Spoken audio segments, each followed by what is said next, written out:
You are listening to the Horse Radio Network, part of the Equine Network family.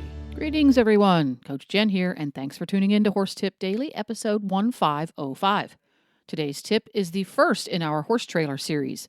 This time, Glenn the Geek, founder of Horse Radio Network, gets together with Brad Heath from Doube D Trailers with a list of do's and don'ts of horse trailer hauling. Welcome to our monthly horse trailer series, brought to you by Doube D Trailers. Find them online at doubledtrailers.com. That's double, the letter D, trailers.com. Well, Glenn here, founder of the Horse Radio Network and host of Horses in the Morning. One of the top requested segments we have gotten from listeners is about trailers and trailer safety. Brad Heath from Doube D Trailers has agreed to help us with a 5-part series on trailers that we're going to do one a month over the next 5 months. Brad is the owner of Doube D Trailers with over 25 years of experience in horse trailer manufacturing and the equestrian industry. He also has his own podcast. We'll talk about that later. Today, in part 1, we're talking about the do's and don'ts of trailer hauling. And I think, Brad, when somebody gets a brand new trailer and they never hauled a trailer before, it's terrifying, right? And you probably see it with new owners all the time. We do. Thanks for having me on the show, Glenn. But our drivers will often roll up to new owner, new buyer, never towed a trailer before. And I always tell them, I say, hey, just, slip my driver $20 and say, will you get in and ride with me and kind of give me some pointers. So that happens fairly frequent. Yeah. And, I think everybody, there was just a post on our auditor page about backing up. Everybody has, you have to practice for a long time to feel like you've nailed the backing up part of a trailer. That's right. Yeah, you really do. We grew up on a farm and burning tobacco and things like that. So, second nature for us. But if you've never done it, it does take a bit of practice. Well, let's talk about what's the number one mistake horse owners make when it comes to towing the trailer. I see a lot of unlevel trailers going up and down the road, and particularly in gooseneck. As we've manufactured over the years, the height of tow vehicles have continued to get taller and taller. If you look at a 1995 Ford, Chevy, Dodge, whatever it is, and look at the height from the ground to the top of the tailgate, it might be 55 inches or whatever the number is. And during those years, we built the trailer for the vehicles during that period. But now with the vehicles being so much taller and folks having older trailers, they'll purchase a used trailer that's not really designed for these higher built vehicles. And so and I'm sure you've seen them too. They're going down the road and and you think the horses are going to fall out the back. Yeah, the gooseneck is all jacked up. And, we see it on bumper pulls too. I've seen the front end nosedived on the bumper pull, or the front end is jacked up. So, the trailer should be towed level. How do you fix that with a gooseneck? I feel like it's easy. It's you can get balls that are lower and things with the tag-alongs, and I feel like it's easier to fix that with the goosenecks. That's right. Bumper pull is an easy adjustment for any vehicle.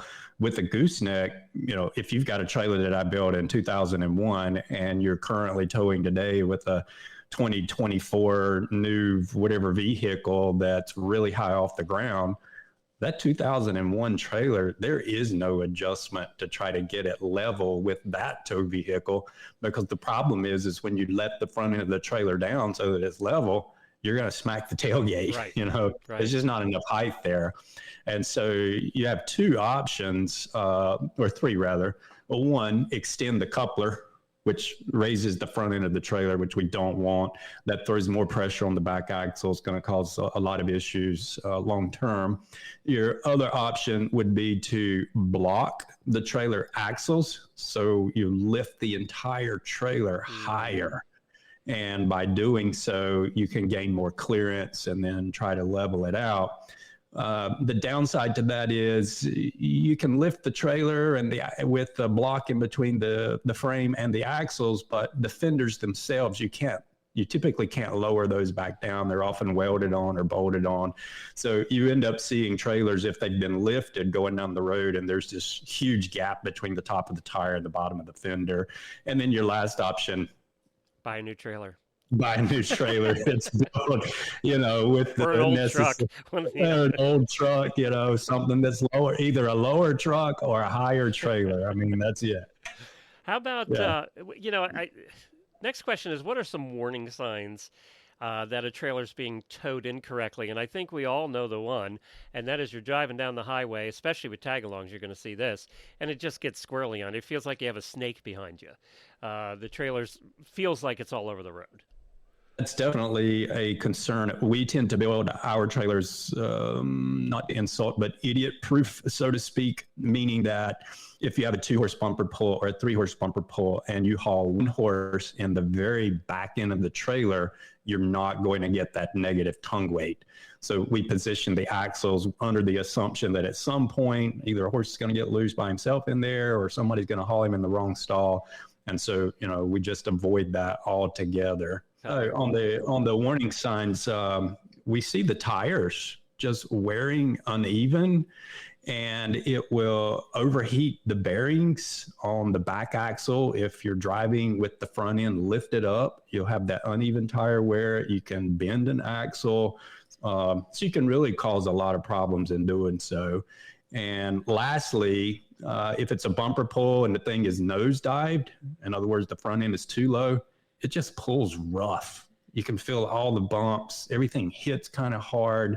Vehicles just, it's not comfy. Well, you brought up tires, Brad, and this is the mistake I see people make. I think that the RV community is actually more aware of this than the horse trailer community, and that is your tires, right? We think, well, I don't drive the trailer very much. I drive it maybe, 20 times in a year, so I'm not putting much wear on the tire. What they forget, especially in climates like Florida, is the dry rot, that you still got 5 years in that tire, and you're probably going to have to replace it no matter how much you've driven on it. That is absolutely correct. I had a client in California just a couple months ago. The trailer is built middle of the U.S. We have to haul it all the way across the country, and she was worried about a couple thousand miles on the tires. And I said, what you may not realize is that tires age out. They don't wear out. Average person, how many miles a year are you going to put on a trailer? 10,000, if that. And so you'll never wear the tread out. Each tire has a date code, which is the date that the tire was manufactured. And most of the companies that we work with, they recommend changing tires every 4 to 5 years. So as long as you keep the tires aired to the correct pressure, we see a lot of overinflated tires, a lot of underinflated tires. And while we're on the subject, if you run a trailer with an underinflated tire, it's going to cause excess heat and do some things to, the chemical makeup of the rubber that it shouldn't do. And then you arrive to point B and you put air in it and you're like, okay, well, that's fine. Not really, because you've already damaged the sidewall of that tire. And that's where we see those blowouts occur long term. So keep the tires aired properly, check them each and every time, change them out every 5 years, and life will be much better. Very good. There's a common belief that any vehicle can tow a horse trailer as long as the numbers match on paper. So I look at the numbers for my truck, I look at the numbers for my trailer, and I think this is a big one, and we constantly see this one, right? And this is partly where we see the trucks going down the road looking like a V, where the trailer's dragging the ground, and the truck, part of that is you have too much trailer for the truck. Yeah. There's just not enough there. What we face is an uphill battle often as trailer designers. Clients will contact us, and it's not their fault. Vehicle manufacturers, as well as sales folks at vehicle dealerships, they all want to brag about how much their vehicle can pull. Oh, it'll tow it, that type thing.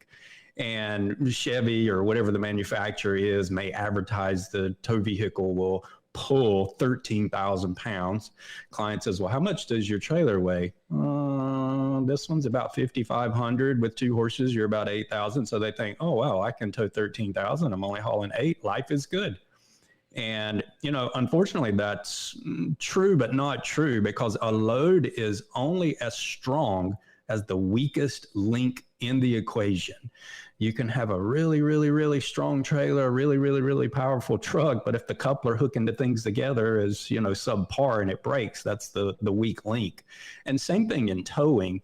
The number that the manufacturers never really focus on, nor the salesperson at the dealership is not going to tell you this, is this little thing called payload and tongue weight. And that's really the weak link, the limiting factor for all tow vehicles in towing. And I often use the analogy with clients. I said, just imagine you're in your bedroom, you're getting ready to kind of rearrange things. The dresser is there and it's pretty heavy, but you might be able to slide it around by yourself. So you could push it or you could pull it. What you probably can't do is pick one end of the dresser up and drag it. And that's essentially what your tow vehicle is doing. It could push or pull the trailer, but when you ask it to actually carry a lot of that weight as well as pull, that's where you start to run into problems. So if the tongue weight is greater than what the vehicle manufacturer recommends, it's too much. It really is. And payload, people forget too. When you're taking a look at payload, whether it's an RV or a horse trailer, right? When you're taking a look at payload, you have to take everything into consideration. That's everybody in the vehicle. What's everybody weigh? All your stuff, because you all carry too much stuff to the horse shows. All the stuff in the trailer, and that includes water. Water's heavy, right? All of that stuff has to be taken into consideration. And then I agree with you. I think the tongue weight or that payload capacity, those numbers are more important than what can I tell. They really are. Yeah. I mean, that's where it's at, is in payload. We rarely look at the gross towing capability of the vehicle, because if it's rated to carry the tongue weight, it's going to have the rating to pull it as well. And you're right, on payload, it's the passengers, the driver, whatever's in the cab of the vehicle. If it's a truck, whatever's in the bed of the truck, plus the tongue weight of the trailer, because that weight is also there. So all of those things have to be factored in. And that leads us to the next thing that you have to worry about if you're overweight, right? If you're what we call under-trucked. If you're under-trucked, then you got braking to think about. And everybody thinks, well, my trailer has brakes. Right, yeah. Right? Well, the thing about brakes, we just went to the mountains this past week with the family, and my wife is driving, and I asked her, I'm a right seat driver. She probably didn't like it, but I asked her, I said, do you remember in driver's ed how they told you to gauge how close to follow another vehicle? And when I came along, it was a 3-second rule. So as the vehicle passed a sign or a mark on the road, 1,001, 1,002, 1,003, and if that vehicle slams on brakes, you have enough time, hopefully, to react to keep from eating the back end of them up. Pulling a horse trailer, that's a lot more weight that you have to stop. It really is. So, the best thing to do, in my opinion, is practice a little bit and figure out sort of what extra stopping distance that you will need to keep from eating up the back end of someone else's vehicle. The trailers do have brakes. The tow vehicles have brakes. If the tow vehicle is rated to haul the amount of weight of the trailer and it's a good braking system on the trailer, you'll certainly be able to stop it without issue, but it's not going to stop nearly as quickly as if you didn't have a trailer back there. So you just need to be aware of how much distance it's going to take. Very good. Where can they find your website and dealers? No dealers. Everything's factory direct. We've always done that. Every single person that we've ever sold to, we know who they are, what their name is, where they live, and we've got that personal connection. If they have a problem with it, we're the ones that they call, and we take care of it. So yeah, just jump on our site, doubledtrailers.com. It's all on there. And for your all podcast listeners listening to this, and Brad does one, so give us a quick plug for your podcast. Yeah, check out the Horse Trailer Post podcast. We do one every 2 weeks, a new episode. And All right, it's DoubleDTrailers.com.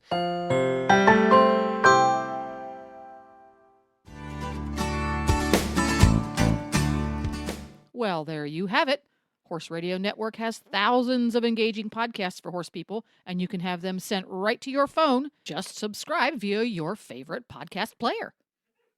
This is Coach Jen, and I will be back again soon with another tip. Until then, go ride your horse. The Horse Radio Network and the Horse Radio Network hosts are not responsible for statements made by guests on the Horse Tip Daily. Please use your own judgment when listening to the tips on this show.